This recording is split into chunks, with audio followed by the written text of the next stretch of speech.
Thành Trang xin kính mời Trung tướng William Lê. The following is a speech from Lieutenant General William Lê, representative of the Republic of Vietnam, Army.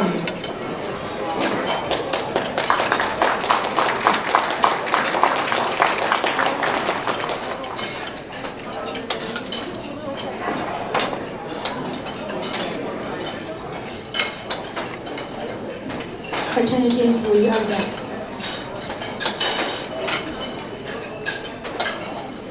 Kính thưa Tổng thống Đào Minh Quân, kính thưa quý vị nội các, quý đại biểu, quý đồng nghiệp trong chính phủ quốc gia Việt Nam lâm thời và kính thưa toàn thể đồng bào quốc nội và hải ngoại. Trước hết,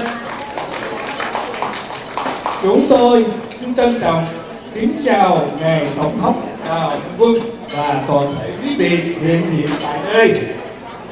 Trong ngày trọng đại 11 tháng 11 năm 2018, hôm nay là một ngày đánh dấu khúc quanh cho lịch sử của dân tộc Việt Nam. Một ngày mà tất cả đồng bào trong nước đã mong chờ trên 43 năm dưới chế độ tà quyền của Cộng sản Việt Nam. Tổng thống Đào Minh Quân đã trên 1/4 thế kỷ hy sinh và hoạt động không ngừng song hành với chính phủ Hoa Kỳ, cũng chỉ nhằm một mục đích duy nhất là lấy lại đất tổ, mang lại tự do, no ấm, hạnh phúc, nhân quyền cho toàn dân. Tổng thống Đào Minh Quân đã từng là một cựu sĩ quan trong quân lực Việt Nam Cộng Hòa trước năm 1975, vượt tù Cộng sản Việt Nam, vượt biên sang Hoa Kỳ năm 1980, tốt nghiệp trong ngành điện toán và thành lập nhiều công ty tại California, trở nên nhà triệu phú rất nhanh chóng. Với lòng dũng cảm và một trái tim đầy tình thương dân tộc, Tổng thống Đào Minh Quân đã hy sinh tài sản của ngài để bước vào lĩnh vực chính trị. Quá trình hoạt động của ngài kể từ khi ngài được bầu làm Thủ tướng Chính phủ Quốc gia Việt Nam lâm thời do 3 thế hệ Việt Nam từ ngày 21 tháng 10 năm 1990 đã được Chính phủ Hoa Kỳ và 28 quốc gia công nhận lúc bấy giờ. Tổng thống Đào Minh Quân đã thành lập Tuổi Ký Đường để rèn luyện tâm linh, tư tưởng của mình và cũng là nơi đào tạo những anh hùng nghĩa khí để mong sẽ có một ngày giải thể chế độ tà quyền cộng sản tại Việt Nam. Với chủ trương đường lối nhân bản của Tổng thống Đào Minh Quân, Việt không giết Việt, bỏ cộng còn Việt, nhằm mục đích để giải thể tà quyền cộng sản tại Việt Nam mà không phải đổ máu, và đồng thời để những ai đi sai lạc đường lối nên quay về với chính phủ quốc gia Việt Nam lâm thời, vì tất cả chúng ta đều là người Việt như nhau. Chúng ta đã bị Tàu Cộng dã tâm gian ác chia đôi đất nước qua hiệp định Geneva năm 1954 để người Việt hai miền Nam Bắc tương sát lẫn nhau. Sau hiệp định hòa bình 1973, Cộng sản Bắc Việt, tức bàn tay nối dài của Tàu Cộng, lại lợi dụng và vi phạm để cướp trọn miền Nam Việt Nam, để rồi sau năm 1975 một cuộc di tản lịch sử đã xảy ra. Hàng triệu người đã chết trên biển cả, người ở lại phải sống một cuộc sống lầm than. Quân đầu sỏ Tàu Cộng và Cộng sản Việt Nam đã khủng bố dân lành, đầu độc dân sinh, cầm tù những nhà ái quốc, triệt hạ nhân tài và phá hủy kỷ cương diệt mối đạo đức chân chính của dân tộc Việt Nam. Kính thưa quý vị, tội ác Tàu Cộng và Cộng sản Việt Nam không thể kể xiết.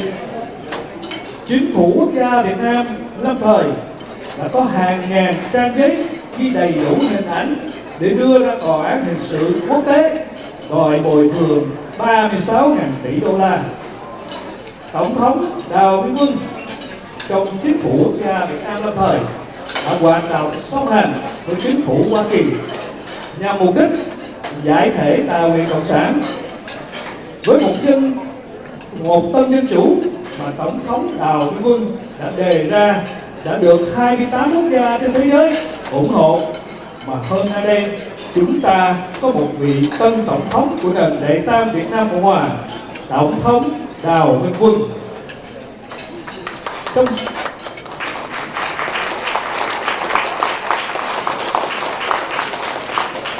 suốt 42 năm, đất nước Việt Nam không còn bị chia đôi, mà tà quyền Cộng sản Việt Nam không đem lại ấm no, hạnh phúc cho toàn dân trong nước là những kẻ phản quốc. Kính thưa quý vị, Tổng thống Đào Minh Quân đã tu luyện, học hỏi và nghiên cứu quá khứ không những đi qua lịch sử của Việt Nam mà trên toàn thế giới hơn 1/4 thế kỷ.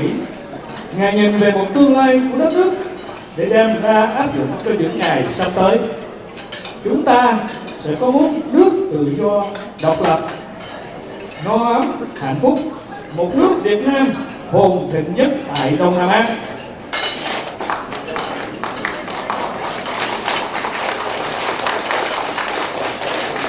Chúng tôi hoàn toàn tin tưởng với sự lãnh đạo của tân Tổng thống Đào Minh Quân, đồng bào Việt Nam sẽ thoát khỏi họa diệt chủng của Tàu Cộng.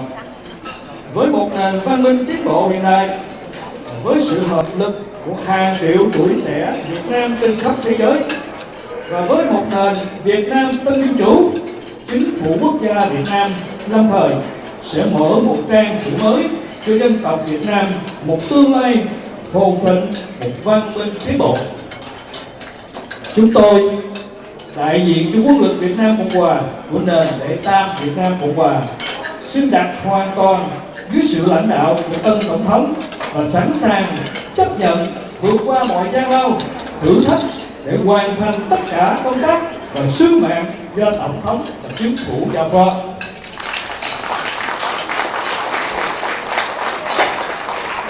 Thay mặt cho Bộ Tổng tham mưu Quân lực Việt Nam Cộng Hòa, chúng tôi xin trân trọng kính chúc mừng Tổng thống Đào Minh Quân và toàn thể đồng bào.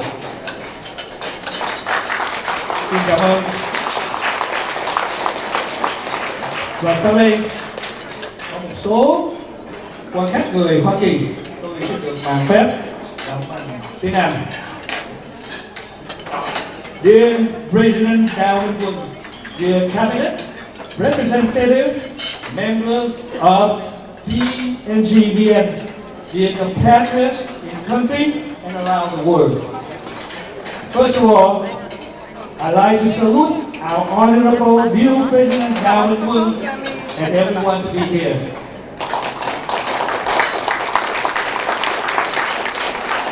November 11, 2018, today is a special day for marking the curve in Vietnamese history. It has been more than 43 years since the North Vietnamese communists stormed in and illegally occupied South Vietnam. President Đào Minh Quân has been working side by side with the United States government for more than a quarter of a century to regain and set the land with freedom, wealth, happiness, and human rights for all the people. President Đào Minh Quân was a military officer of the Second Republic of Vietnam before 1975. He escaped from the North Communist prison and commanded a ship to Malaysia before coming to the United States in 1980. He received a degree in computer programming from Santiago Community College and has started up many successful companies in California before becoming a millionaire. With his courage and his love for the people of Vietnam, he has made many sacrifices to pursue this political movement in the hope that someday his dream will come true. Since he was elected as the Prime Minister of NHIêng on October 21st, 1990, by 3 generations of Vietnam, he has been accepted by the United States government as well as 28 other countries around the world. President Đào Minh Quân established chủ nghĩa đường, to train his spiritual mind and educate noble men and patriots herald the solution of evil communism in Vietnam. With Vietnam human rights nature of Đào Minh Quân, his goal is to dissolve the evil Vietnamese Communist Party without any bloodshed. This policy also allows any member of current Vietnamese Communist Party to leave that party and join the PNG-VN if they so choose. It was the Geneva Accord of 1954 that divided Vietnamese into two parts. The North will be the Communist and the South Democratic. The Chinese Communist Party has in control the North and taken advantage of Vietnamese people by using our people to poison and kill each other. After the peace agreement in 1975, the North Vietnamese Communists joined the Chinese Communist Party and illegally occupied South Vietnam. The outcome of that agreement in 1975, the largest evacuation the country has ever experienced. Millions of lives were torn and many were killed trying to flee from communism. Chinese and Vietnamese communists have terrorized our people, poisoned humanity, imprisoned patriots, destroyed the talent, and ruined the moral ethic of Vietnamese nation. Ladies and gentlemen, Chinese communist crimes are too much to be said. The PNG-VN has over 1,000 pages document photo to prove the International Crime Court that their crimes have been amounted more than $36,000 billion. President Đào Minh Quân has operated in parallel with the U.S. government for the reason of dissolving the evil Communist Party in Vietnam. With the new democracy, the President Đào Minh Quân will also support by 28 other countries. After 43 years, North and South Vietnam will join. The Communist Party has not brought wealth or happiness to their people. President Đào Minh Quân have researched and studied both history of our people and all matters of the world. He foresees the future of our country and apply for the new future. We will have freedom, democracy, happiness, and greatness.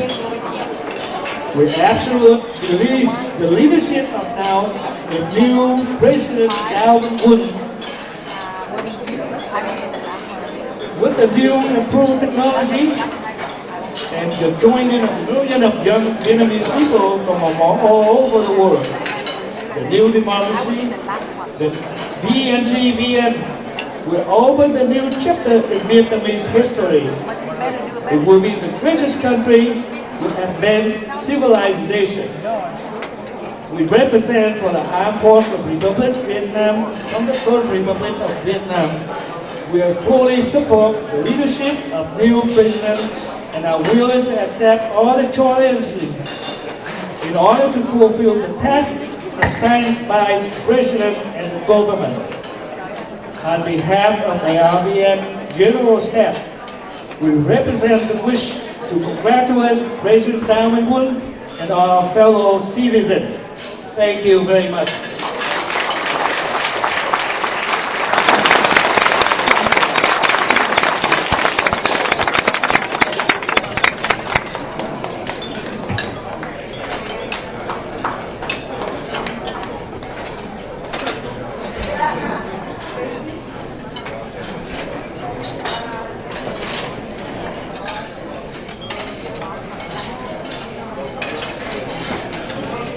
Mr. Frank J. Herring, it is my honor to introduce you one more time for the presidential inauguration address. Please come to the podium, sir. Dạ, thưa bây giờ mới là bài diễn văn nhận trọng nhiệm tổng thống do ông đặc sứ Frank J. Herring.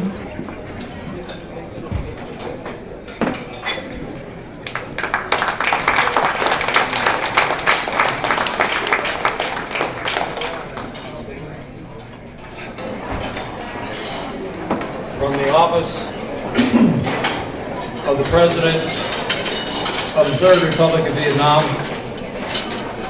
inaugural address of President Quang dated November the 11th, 2018.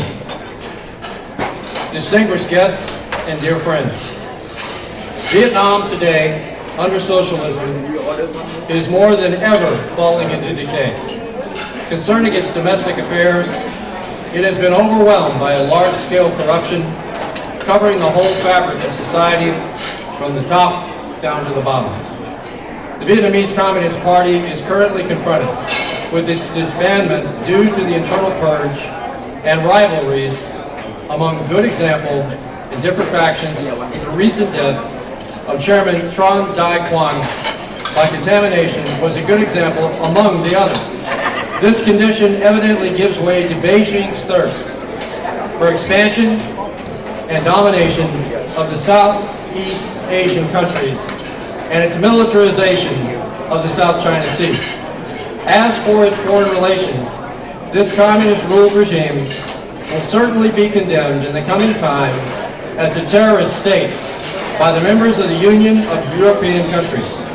As a corrupt state, through its high-ranking officials, it set up a cross-border smugglings of serious gravity, illegal massive ivory trade with African countries. It legally organized the kidnapping of Tran Nguyen Tha, an ex-member of the Vietnamese Police Bureau, even on the German soil in July of 2017, by disregarding international law. It seriously violated human rights and so forth. Today, I, Prime Minister Quang Minh decided to take on the highest responsibility as President of the Third Republic of Vietnam. This decision covered an important strategic dimension in the sense that the aim of the Provisional National Government of Vietnam is to dissolve the satanic communist regime in Vietnam without passing by the phase of bloodshed we had encountered in the past tragic decades of the history of our country.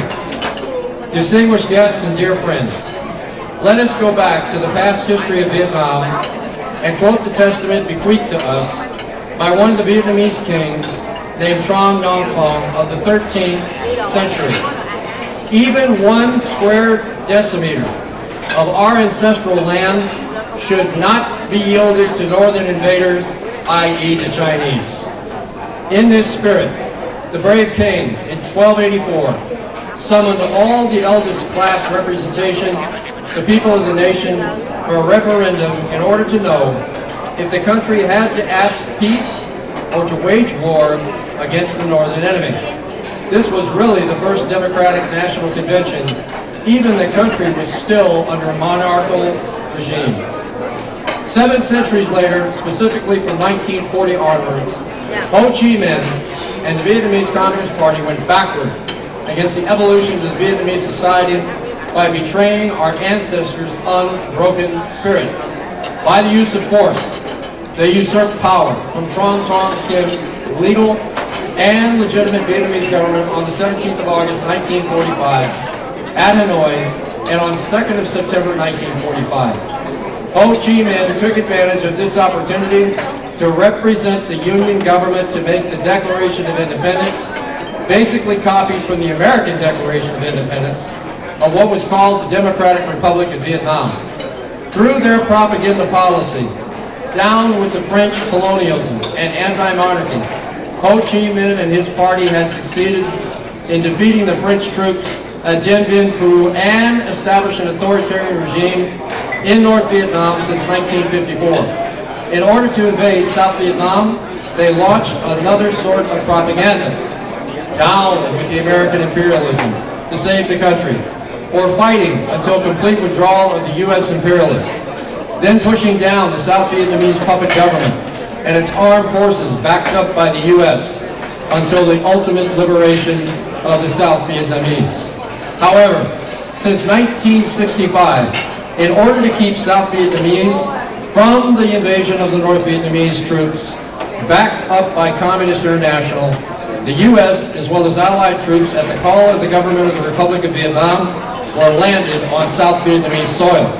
This was a good opportunity for the North Vietnamese spyware at home as well as abroad to make propaganda against what they called the invasion of the South Vietnamese by foreign troops. In reality, Ho Chi Minh and the Communist Party had abused the patriotism of the Vietnamese people to lead them involved in the Indochina and American Wars 1945 to 1975, which resulted in more than 3 million deaths on both sides. After having succeeded in invading South Vietnam, the communist regime made known to the Vietnamese people and the world as well its betrayal nature by yielding one region of Vietnam after the others to Communist China in compliance with Ho Chi Minh's commitment. Following were the proofs.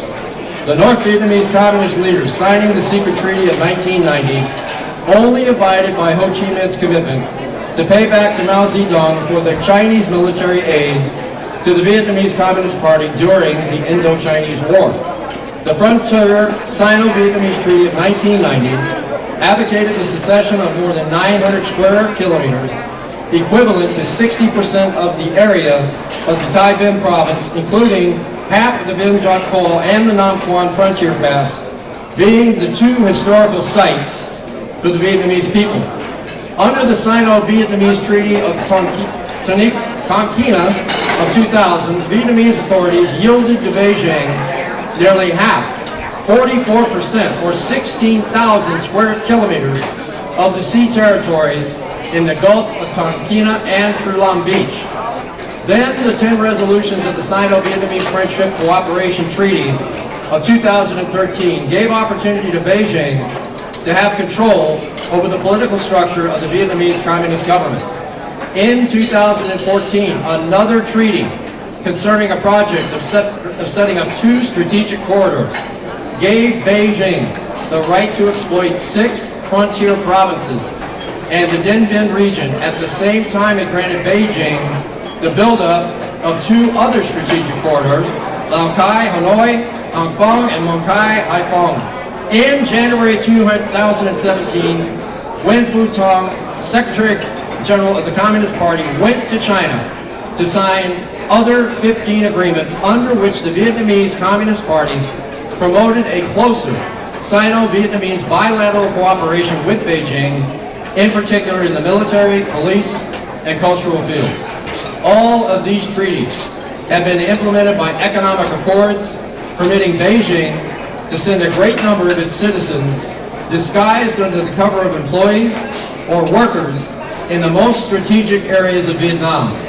To go on yielding other Vietnamese regions of significant geopolitical and strategic importance, they allowed Chinese red capitalists to acquire for 99 years the rights to exploit these areas. In other words, to sell out these economic zones to Beijing. Besides, they allowed the use of Chinese currency, the yuan, as a means of exchange at 7 provinces bordering China, even though this decision was contrary to their constitution. And this process is going to be applied across the country. Recently, they decided to reform the Vietnamese script system initiated by the 2 so-called professors, Bui Hien and Ho Nong Dai, to accommodate Chinese process of educational assimilation. On the 12th of June 2018, Vietnamese National Assembly passed the law on cybersecurity, which will take effect on the 1st of January 2019, giving to the communist government more power to crack down on political dissents by denying their freedom of speech. According to the Vietnamese communist leaders' conviction, by taking on the side of the Americans, we communists will lose our party. By obeying communist China, we will lose our country. Obviously, the Vietnamese communists preferred losing their country rather than losing their party, by which they could continue their repressive regime to keep entire domination over the people. In short, all the policies and programs put into practice by the Vietnamese authorities until now have been copied from Chinese models. Let's mention the 1,000 Persons program, initiated by Beijing since 1990, under which it sent its students serving at the same time as secret agents in order to study and to thieve high intellectual property. In the same way, on the 26th of March 2004, the Vietnamese Communist authorities enacted the Decision 36 concerning its so-called openness and reform policy towards the Vietnamese diaspora resettled abroad, under which they also sent students, tradesmen to European countries, particularly to the U.S., through different ways, either by sponsoring, false marriage, papers, etc. While only on the members of the Viet Cong cadre's new red capitalists, through corruption, might be able to carry out such financing programs. They founded the Vietnamese Patriotic Associations abroad to introduce their men. They financed such programs as the construction of Buddhist pagodas across the U.S., in which they introduced their cadres as disguised monks. With corrupt money, they bribed the medias in the U.S., TV, radio, as well as newspapers for their fake information, so that the Vietnamese people at home and abroad, becoming bewildered, did not discern the truth from the false, enemy from friend. All this proved once again the total allegiance of the Vietnamese Communist Party as a vessel to Beijing. However, the Vietnamese people in general in the North, after having suffered from 70 years of communist oppression, and the South Vietnamese people after more than 43 years of communist occupation, realize the dangers of communism and its wicked propaganda. We can resume the long period of the communist inhuman dictatorship on the population of Vietnam as follows: atrocities, genocide, corruption, decay, waste of human resources and environment, destruction of national heritage, destruction of national traditions, in brief, destruction of the Vietnamese society. Therefore, in his speech declared on September 25th, 2018 at the United States General Assembly, the U.S. President Donald Trump, concerning socialism, denounced in his words, virtually everywhere socialism or communism has been tried. It has produced suffering, corruption, and decay. Socialism's thirst for power leads to expansion, incursion, and oppression. All nations of the world should resist socialism and the misery that it brings to everyone. The socialist countries targeted by the U.S. President Donald Trump are China, Vietnam, Venezuela, Cuba. In the same view, it was for the dissolution of the communist regime in Vietnam that the PNGVN was established in 1990 and in 1991. I, Minh was elected Prime Minister, who occupied this high function until now. Over the long course of the past nearly 30 years of activity, though we did not realize what had been expected by the Vietnamese at home and abroad, instead we did accomplish a number of outstanding works which had been presented to you not long ago. The ongoing projects such as issuance of credit cards, home building for the seniors, referendum online, etc. are working quite well. Today, on the 11th November 2018, through the referendum starting since February of 2017, so far, the number of participants came up to more than 4 million votes, which elected myself, President Quang President of the Third Republic of Vietnam. That deserves a standing O.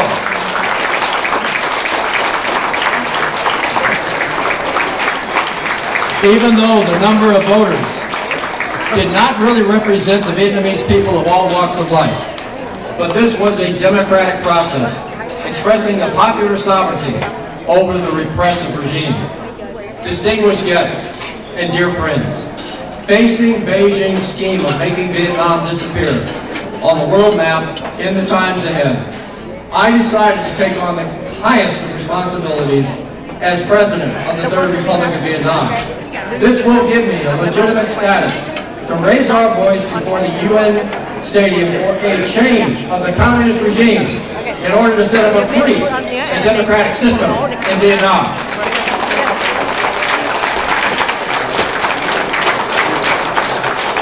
In this solemn event, I claim for Beijing the sovereignty of the Republic of Vietnam over the Spratly and Paracel Islands, This territorial power has been exerted from the reigns of the Vietnamese kings such as Gia Long, Chu Tri, and Tu Duc, up to the period of French colonization. In fact, since 1920, the French troops put on customs and security measures on these islands.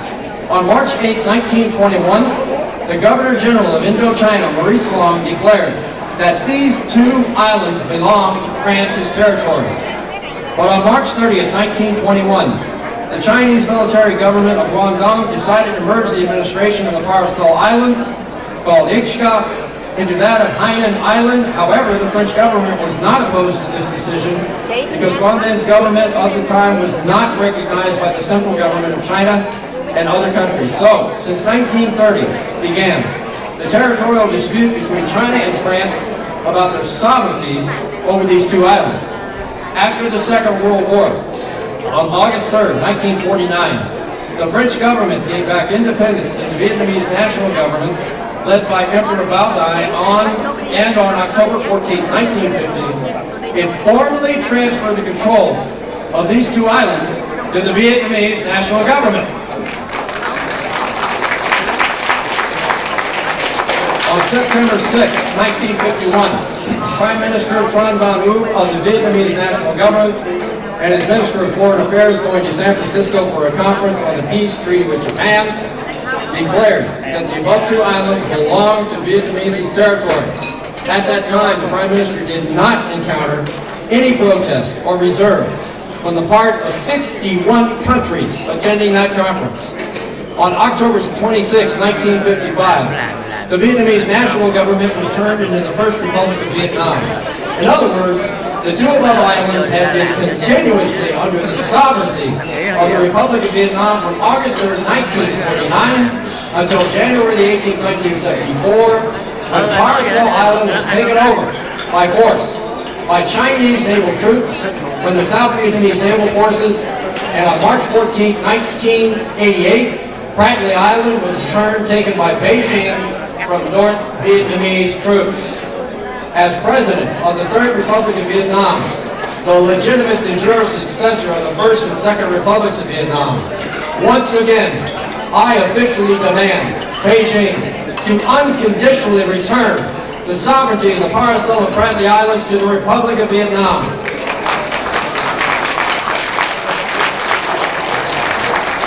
I reassert that Beijing has seriously violated the sovereignty of Vietnam's sea waters by its illegal buildup of the military bases on artificial islands.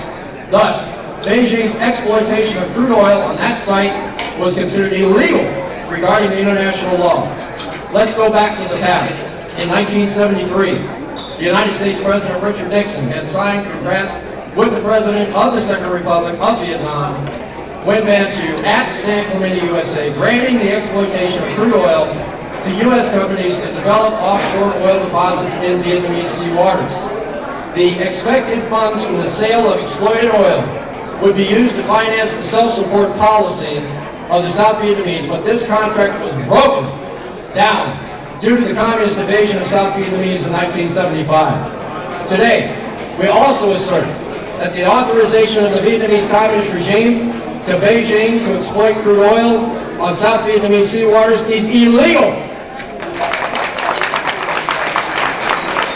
And we consider all sorts of contracts signed between the Vietnamese communist regime and foreign companies are illegal. In this event, we would like to present to you the policies and programs of the PNGVN in the coming time. For foreign policy, we will request the United States administration to definitively freeze all money and properties illegally owned by the Vietnamese communist cadres in the U.S. so that the Viet Cong may not use them as financial support to bribe media, group, organizations at home and abroad for their propaganda, proselytizing, set up and develop foreign relations with the Union of European countries and other allied countries. Once the PNGVN, led by myself, will have had the official recognition of the USA administration. After having succeeded in dissolving the communist regime at home, the programs put into practice by the PNGVN will be as follows. 1. recover the northern territories yielded by the Vietnamese Communist regime to Beijing, approximately 19,000 square kilometers. Shut down all of the Chinese firms and factories and expel them from Vietnam. They are all disguised as Chinese workers, as well as the Chinese illegally resettling in Vietnam, now numbering 3 million. Open the Vietnamese markets to allied factories and companies to be set up throughout the country for the development of national economy and commerce. Sign contracts with U.S. oil companies to develop offshore oil deposits in the Vietnamese territorial seawaters. Uphold free international water trade routes in the South China Sea and the Indo-Pacific. Coordinate with the countries lying along the Mekong River to make pressure on Beijing for controlling the water discharge from its hydroelectric barrages, up to now 7,000 barges built up by the Chinese, and to strictly forbid the discharge of toxic waste from upstream, which has damaged the rice culture, fishing, as well as the livelihoods of the population in downstream, particularly in the Mekong Delta. For domestic policy, reorganize and enlarge the composition of the PNGBN by setting up the first 6 ministries in order to cope with the new situation. 1. Ministry of Foreign Affairs. 2. Ministry of Information and Culture. 3. Ministry of National Strategic Command. 4. Ministry of Finances. 5. Ministry of Planning and National Development. 6. Ministry of Intelligence and Electronic Technology. Once the communist regime will have been dissolved in Vietnam, the PNGBN will temporarily take over the government of the whole country with the help of the United Nations units to keep security across the country, and in particular security along the Chinese and Cambodian borders, to prevent any kind of smugglings of either weapons, ammunition, explosives, drugs, or goods into the confines of Vietnam. The general election is supposed to be organized in 3 to 5 years, to be discussed later, according to the situation of the country. It will be founded on freedom and justice under UN supervision in order to keep us from any scheme of Chinese communist intervention. To this end, we would like to ask all of the Vietnamese at home and abroad to grant us the representative status for this national cause. We also remind you that the PNGBN is only a temporary stronghold, served at this moment to lead this difficult struggle. Once we shall have succeeded in our mission, we will organize a general election with international supervision so that each and every Vietnamese, through their votes, may decide the future of their country. After the general election, the PNGBN will be dissolved to give way to a new democratic government, chosen by the Vietnamese people. The new government will be in charge of organizing legislative elections for a really representative parliament, which will draft the Constitution of the Third Republic of Vietnam, the basis of freedom and democracy in Vietnam. So on this solemn occasion, we would like to call on all the Viet Communists to abandon their discredited and outdated ideology, to return to the national cause and brotherhood spirit, because all of us bear the same roots and inherit the same ancestry. In this new prospect, we shall stand together on the same front against the threat of the Chinese invasion. The guiding principles sustained by me and by PNGBN remain unchanged: recovering our homeland without causing more suffering to our people. And the following instruction directly addressed to all the Vietnamese communists. As for the Viet Cong, by getting rid of the term communist, it will remain only the term Viet.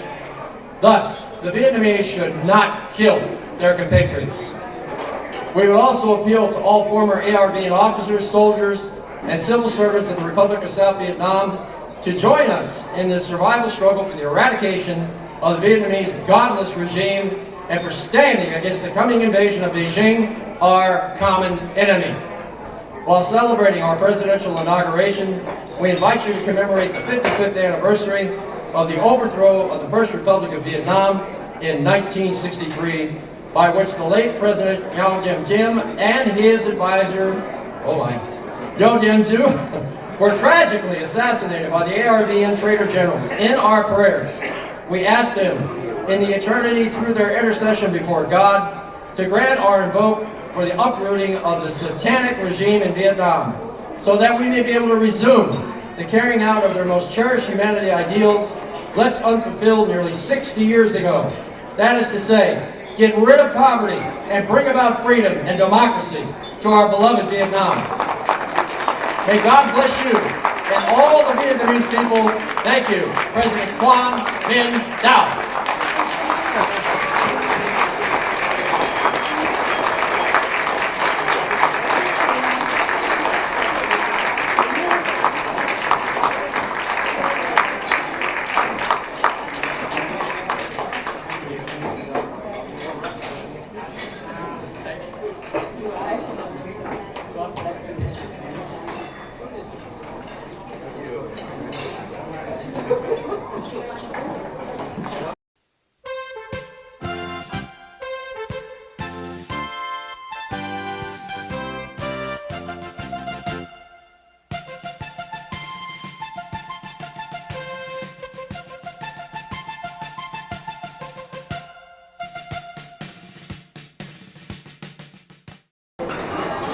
Thank you, Đăng. It is beautiful.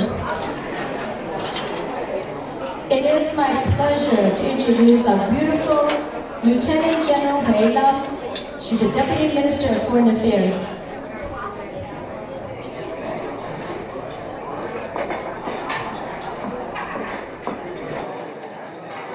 Dear President Dao, dear fellow members, dear all you guests and audience.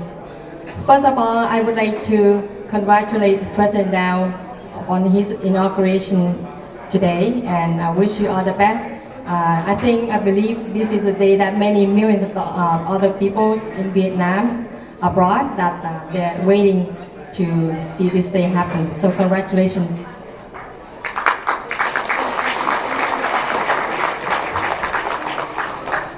I am Lama Wei, was instructed by President Dao to receive honor on behalf of the Ministry of Foreign Affairs, briefed with the National Security Council about the foreign policy of the government of Third Republic of Vietnam in the coming times as followed.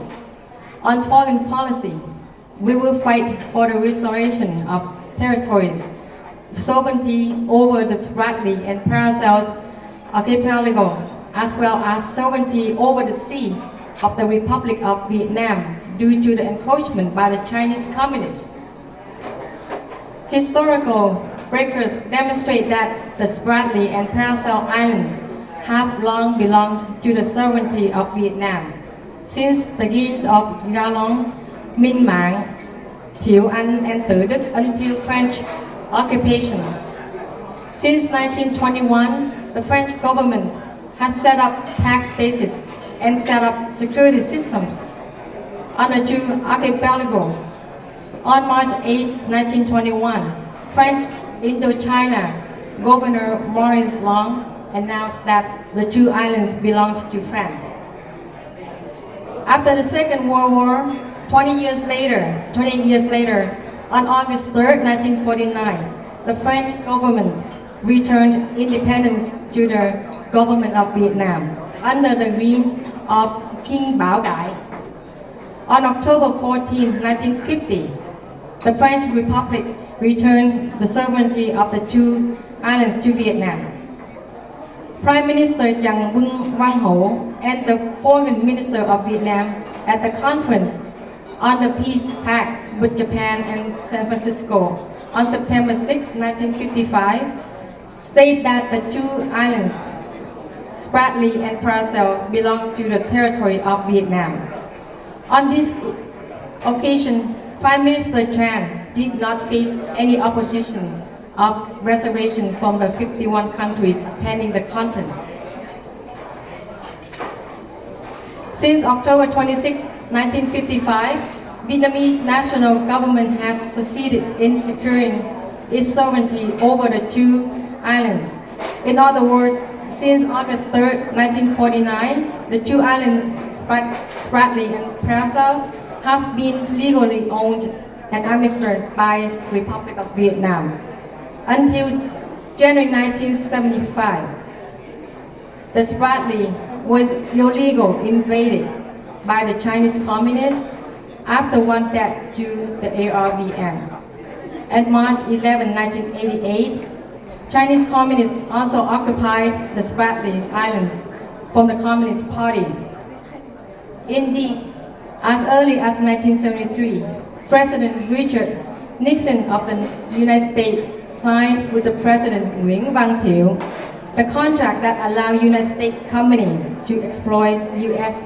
oil in the continent United States to make the Republic of Vietnam free. Finance for national development. These contracts were interrupted because of the communists took control of the South in 1975. The Third Republic of Vietnam, or the first and the second of Republic, we will formally request the Chinese communists to return unconditionally the Republic of Vietnam on the two islands, the Spratly and the Paracel, and must return to provisional national governments or break all illegal construction work on the artificial islands with the military sea. At the same time, we will ask the Chinese communists to respect the sovereignty of and territory country of the Republic of Vietnam. As such, the Chinese communist exploitation on the land and oil in the above territories country as illegal violate international law in the blatant manner. The next phase of the Provisional National Government of Vietnam is to establish and develop diplomatic relations with allied nations, especially European and Southeast Asia of U.S. government. After successful dissolution of communist authority in the homeland, the lines and the policy of the Third Republic are as follows. Determined to regain the northern border area that the Communist Vietnam gave to the Chinese communists, estimate at 19,000 meters square. Eliminate all bilateral contracts that the Vietnamese Communist Party has signed with the Chinese communists in all areas. Closure all the Chinese communist companies and expulsion of these rich Chinese communist workers as well as all illegal Chinese living in Vietnam, estimated at over 3 million people.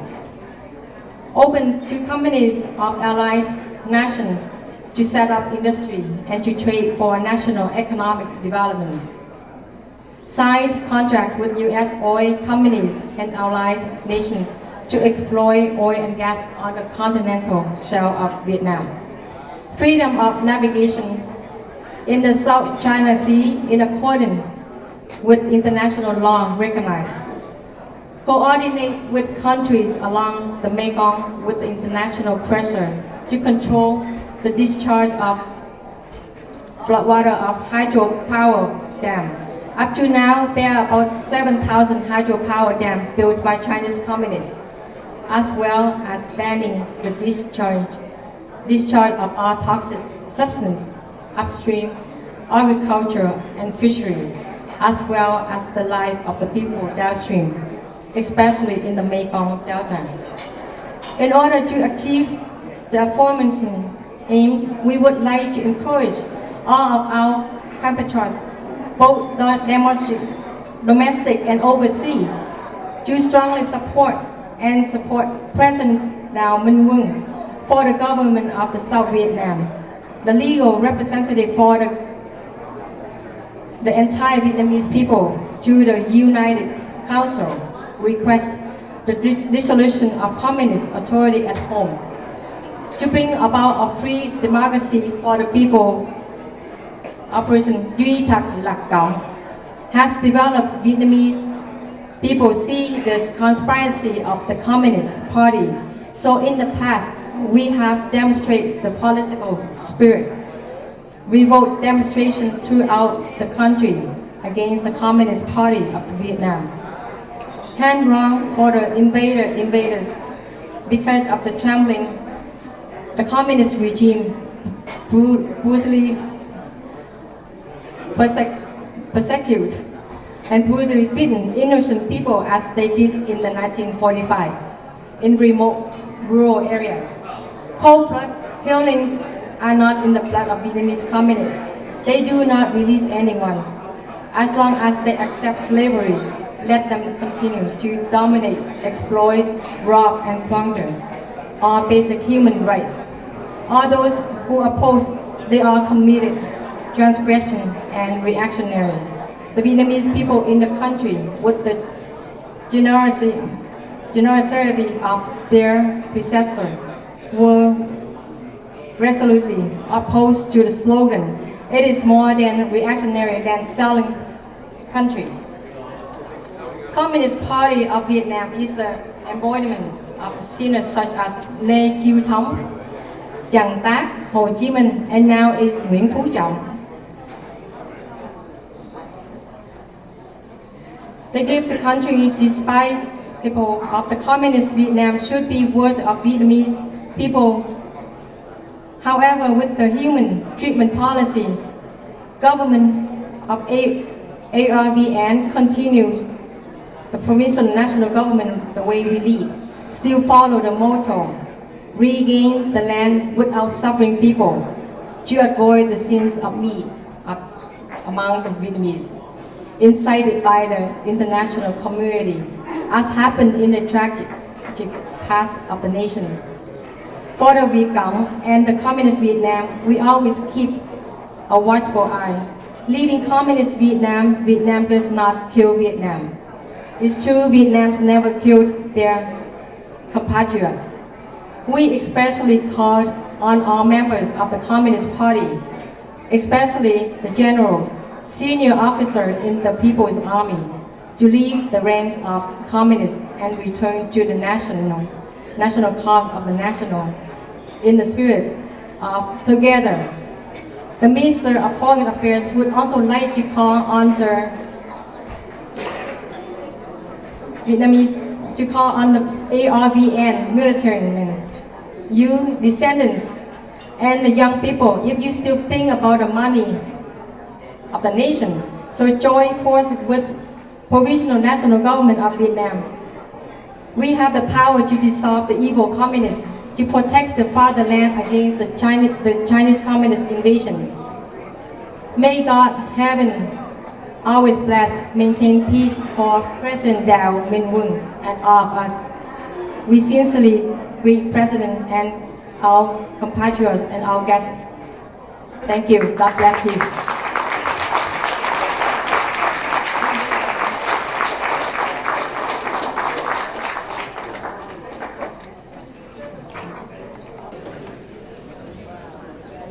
Kính thưa Tổng thống Đào Minh Quân, kính thưa đồng bào, kính thưa tất cả quý đồng nghiệp, quý vị quan khách và cử tọa. Tôi là Lâm Á Huệ, được chỉ thị của Tổng thống để nhận vinh dự thay mặt cho Bộ Ngoại giao trình bày sơ lược cùng quốc dân, đồng bào về đường lối chính sách đối ngoại của Chính phủ Đệ Tam Việt Nam Cộng Hòa trong thời gian tới như sau. Trước hết tôi xin chúc mừng Tổng thống Đào Minh Quân, Ngài nhận trọng nhiệm là Tổng thống Đệ Tam Việt Nam Cộng Hòa, và tôi tin tưởng rằng tất cả người dân trên thế giới ai cũng mong đợi ngày này. Xin thành thật trân trọng cảm ơn. Về lĩnh vực đối ngoại, chúng tôi sẽ tranh đấu giành lại chủ quyền lãnh thổ trên hai quần đảo Trường Sa và Hoàng Sa, cũng như chủ quyền trên vùng biển của Việt Nam Cộng Hòa do Tàu Cộng lấn chiếm. Các tài liệu lịch sử minh chứng rằng hai quần đảo Trường Sa và Hoàng Sa từ lâu đã thuộc về chủ quyền của Việt Nam, kể từ các triều đại của vua Gia Long, Minh Mạng, Thiệu Trị và Tự Đức cho đến thời Pháp thuộc. Kể từ năm 1921, chính quyền bảo hộ Pháp đã đặt các trạm quan thuế và thiết lập hệ thống an ninh trên hai quần đảo này. Vào ngày 8 tháng 3 năm 1921, toàn quyền Đông Dương thuộc Pháp là Boris Long tuyên bố rằng hai quần đảo trên thuộc lãnh thổ của Pháp quốc. Sau đệ nhị thế chiến, 28 năm sau, ngày 3 tháng 8 năm 1949, chính phủ Pháp trao trả độc lập cho chính phủ quốc gia Việt Nam lâm thời. Chính phủ quốc gia Việt Nam do Hoàng đế Bảo Đại trị và ngày 14 tháng 10 năm 1950, chính phủ Pháp trao trả chủ quyền của hai quần đảo trên chính phủ quốc gia Việt Nam. Ngày 6 tháng 9 năm 1955, Thủ tướng Trần Văn Hữu và Bộ trưởng Ngoại giao của chính phủ quốc gia Việt Nam lâm thời trong hội nghị về Hiệp ước Hòa bình với Nhật Bản tại San Francisco tuyên bố rằng hai quần đảo Trường Sa và Hoàng Sa thuộc về lãnh thổ của Việt Nam. Trong dịp này, Thủ tướng Trần Văn Hữu không gặp phải bất cứ sự chống đối hay sự dè dặt nào từ 51 quốc gia tham dự hội nghị. Từ ngày 26 tháng 10 năm 1955, chính phủ quốc gia Việt Nam đến các chính thể Việt Nam Cộng Hòa kế tiếp đều có chủ quyền một cách hòa bình, công khai và liên tục trên hai quần đảo trên.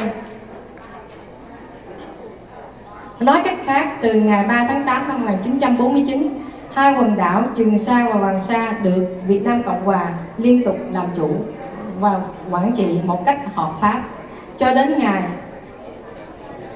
19 tháng Giêng năm 1975, Hoàng Sa bị Tàu Cộng xâm chiếm một cách trái phép. Sau một cuộc tử chiến với Hải quân Việt Nam Cộng Hòa và ngày 11 tháng 3 năm 1988, Tàu Cộng cũng chiếm đóng luôn quần đảo Trường Sa từ tay Bộ đội Cộng sản Việt Nam. Thật vậy, ngay từ năm 1973, Tổng thống Hoa Kỳ Richard Nixon đã ký với Tổng thống Việt Nam Cộng Hòa Nguyễn Văn Thiệu các hợp đồng cho phép các công ty Hoa Kỳ khai thác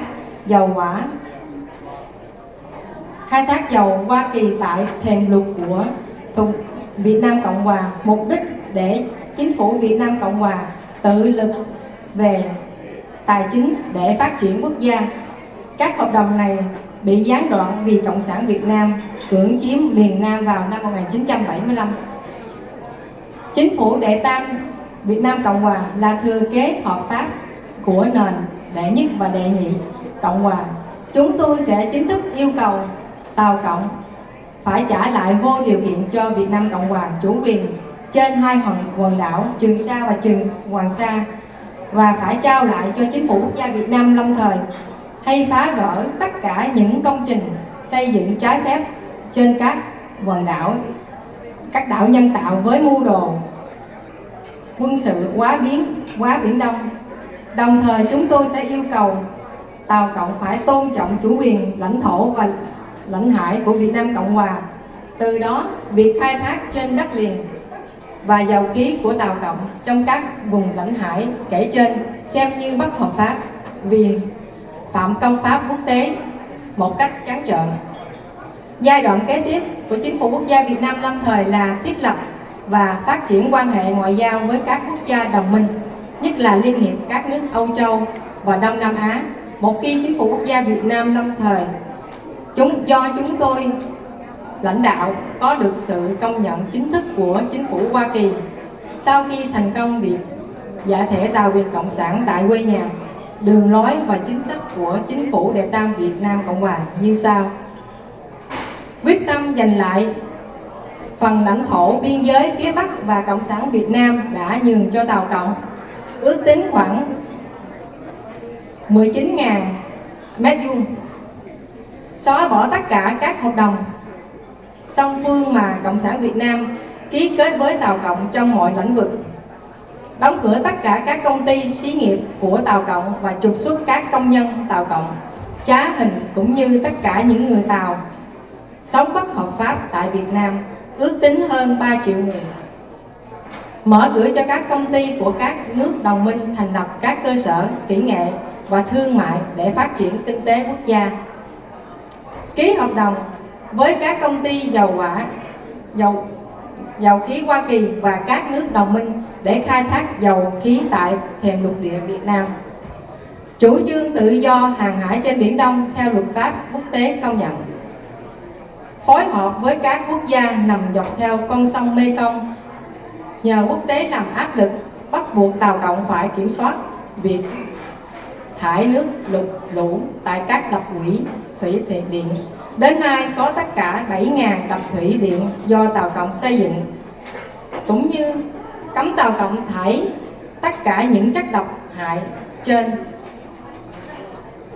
thượng nguồn làm tổn hại đến nền nông nghiệp, ngư nghiệp cũng như đời sống người dân của các quốc gia ở hạ nguồn, nhất là ở đồng bằng sông Cửu Long của chúng ta.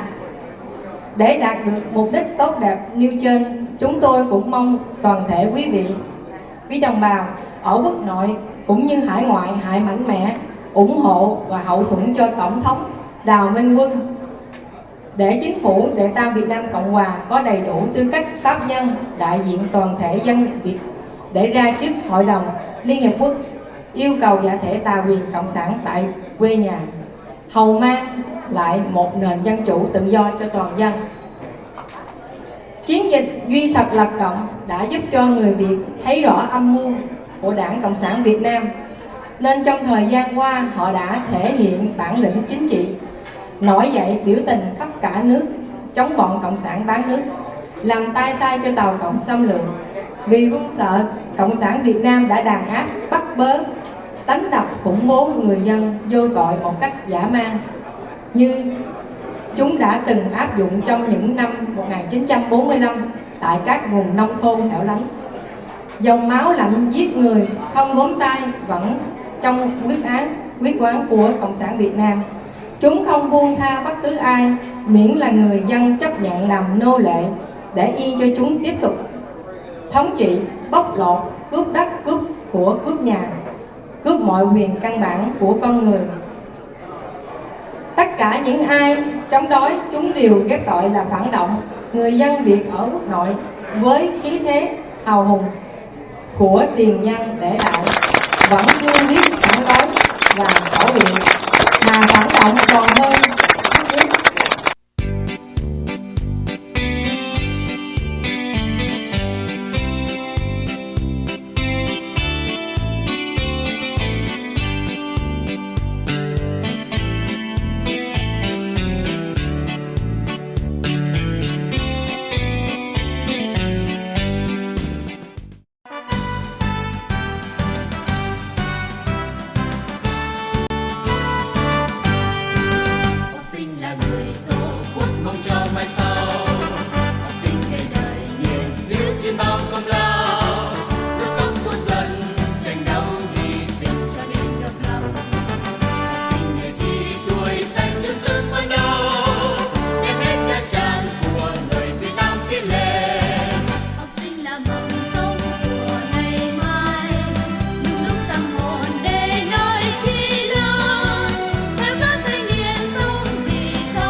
dân Việt, quên thân mình ngày ngày chung lo việc nước. Một lời thề vì dân chiến đấu, không ngại ngùng vì nước hy sinh cho muôn đời tổ quốc quang vinh. Việt Nam đào Minh quân, dân đang chờ ngày vui no ấm, xóa tan bao nỗi lầm than. Việt Nam đào Minh quân, xây cơ đồ hồn thiên sông núi, ánh dương lên soi sáng khắp địa cầu.